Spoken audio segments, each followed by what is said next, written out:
12h30 sur le plateau de TV Vendée. Bonjour et merci d'être avec nous pour ce flash de la mi-journée du mercredi 19 juillet.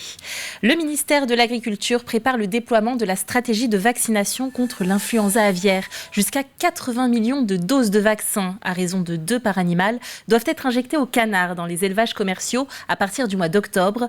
Une mesure qui s'accompagne de beaucoup d'autres pour acheminer, distribuer et effectuer la surveillance post-vaccination. Les producteurs de volailles bénéficient par ailleurs de nouvelles aides qui ne font pas toute l'unanimité. Écoutons ces propos recueillis par Grégoire de Châtillon. C'est des dispositifs vraiment pas adaptés, vraiment trop longs. Voilà, sachant que sur cette vague, il y a un rabotage du niveau d'aide quand même. Donc ça, on va le redire aussi au préfet de région, mais au ministère. Voilà, il faut corriger aussi la barre pour qu'au moment du solde de ce dispositif, tout soit remis à l'ordre. C'est une bonne nouvelle parce que beaucoup d'éleveurs sont aujourd'hui dans l'incertitude. Beaucoup ont repris de la volaille mais ont été vides pendant plusieurs mois. Et il faut aussi que ces vides sanitaires-là qui ont été rallongés puissent être indemnisés pour que les éleveurs puissent tirer un revenu. L'histoire s'est bien terminée à Saint-Michel-en-Lerme. La statue de Saint-Michel-Archange dans la cour du presbytère de la ville a disparu lundi. La commune a donc fait une publication Facebook pour dénoncer ce vol. Publication de nombreuses fois partagée. Et c'est ce qui a permis de la retrouver ce mardi par un amateur du petit patrimoine. Les auteurs de ce vol, de ce larcin, se sont aperçus qu'ils avaient fait une bêtise et ce matin, fin de matinée, j'ai eu un appel d'un administré qui avait partagé notre publication, qui m'a dit « Eric, je pense qu'on a retrouvé la statue, je vais aller voir » et effectivement, cette personne, cet administré m'a ramené la statue, j'en suis très très heureux. Et la statue a été retrouvée à une quinzaine de kilomètres de la ville. Elle allait probablement être revendue. Elle sera réinstallée avec des moyens destinés à décourager d'autres voleurs. Boucler sa ceinture, le réflexe semble acquis pour bon nombre d'entre nous. Nous avons tendance à oublier toutefois l'importance de ce petit geste. 23% des usagers décédés dans un accident ne portaient pas de ceinture de sécurité. Cette dernière permet de diviser par 2 le risque d'être blessé ou tué. Un enjeu capital pour l'association Action et Communication pour la sécurité routière, la CSR 85, qui vient de faire l'acquisition d'une voiture tonneau, un outil testé par notre journaliste Colline Davy.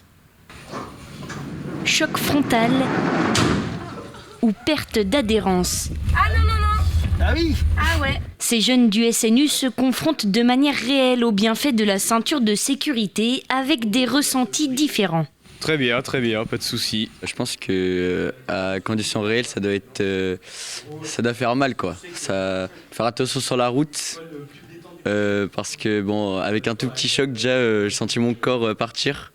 Donc je pense qu'avec un gros choc, on meurt. Hein. Ouais, c'est plus impressionnant et en fait, on croit que c'est simple, mais il faut mieux savoir ce qu'il y a autour de soi. C'est fort en sensation là.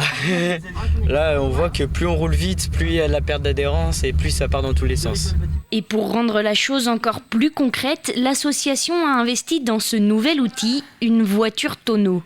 Quelques explications de base et en route. Ah oui, mais il y a des nuances qui me tombent partout. Je trouve que c'est important qu'ils aient une éducation qu'ils n'auraient pas forcément avec les auto-écoles ou même avec leurs parents. Quand on leur fait la voiture tonneau, ça reste encore plus ancré dans leur mémoire. Et le fait de sentir la tête en bas bien maintenue, ils sentent vraiment la différence, quoi. Cette voiture est utilisée pour la première fois, mais elle servira ensuite pour des journées dans les institutions, auprès des scolaires ou encore en entreprise.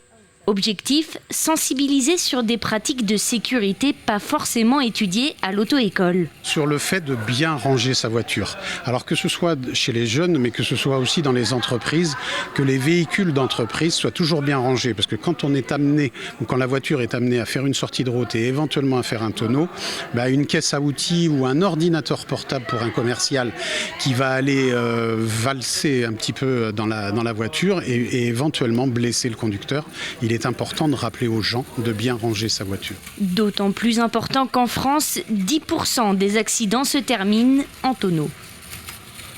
Elle marque la fin de la saison des compétitions et introduit la suivante, c'est l'intersaison. Période charnière pour bien préparer la rentrée sportive. Les professionnels du sport s'entendent pour dire qu'il ne doit pas y avoir de coupure, autre qu'une éventuelle pause de 10 à 15 jours maximum. Alors comment nos sportifs vendéens gèrent cette période? Colline Davy a suivi des footballeurs du Club des Herbiers et des handballeurs de Pouzauges pour le savoir. Une arrivée au pas de course et du gainage pour compléter. On fait gainage face 30 secondes.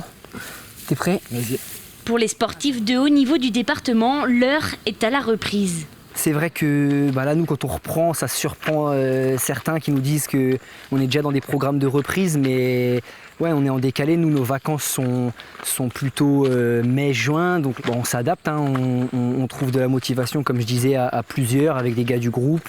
Ça facilite, et puis après, on sait pourquoi on le fait, donc on y va. Un programme sur plusieurs semaines alliant courses fractionnées et renforcement musculaire. L'objectif, revenir en forme et sans risque pour la reprise collective mi-juillet. La prépa, elle est là pour arriver en forme pour la préparation collective. Le but, c'est pas d'y aller trop vite. C'est aussi une préparation pour le corps, pour pas se blesser. C'est hyper important. Top. On est attentif à la récup, au sommeil, les choses comme ça, même si il faut déconnecter du foot sur la première partie des vacances. Après, il faut qu'on reprenne un rythme où voilà, on dort. Quand on fait des grosses séances comme ça, on se repose. Hydratation, les choses comme ça, mais un peu, c'est des choses un peu classiques maintenant sur la préparation un peu invisible. Donc on est habitué et maintenant ça roule. Autre terrain, autre sport, mais même calendrier. Les handballeurs de Pouzauges sont en plein travail individuel et leur préparateur physique a lui aussi repris le travail. C'est lui qui prépare le programme et qui assure le suivi. On a un travail de renforcement musculaire principalement, un travail cardiovasculaire également, et un travail très important surtout à ce niveau-là, vu qu'on a une charge de travail très très conséquente. Donc le travail qu'on appelle nous prophylaxie, donc c'est de la prévention blessure. Donc nos joueurs, ils ont chaque semaine une séance vraiment dédiée à ça. C'est une grande partie des joueurs qui ont vraiment un passé sportif derrière eux, donc une autonomie de travail. Donc après on est toujours quotidiennement derrière eux, s'il y a vraiment besoin d'une question en musculation ou autre, dans quelconque domaine, on est toujours derrière eux pour les aider et les accompagner un maximum. Mais vraiment, ce qui est intéressant aussi à ce niveau-là, c'est qu'ils ont vraiment une autonomie dans leur travail. Si les touristes arrivent, pour les sportifs vendéens, les vacances sont bel et bien terminées. C'est la fin de ce flash de mi-journée, mais on se retrouve à 18h pour une édition complète. D'ici là, passez un bel après-midi.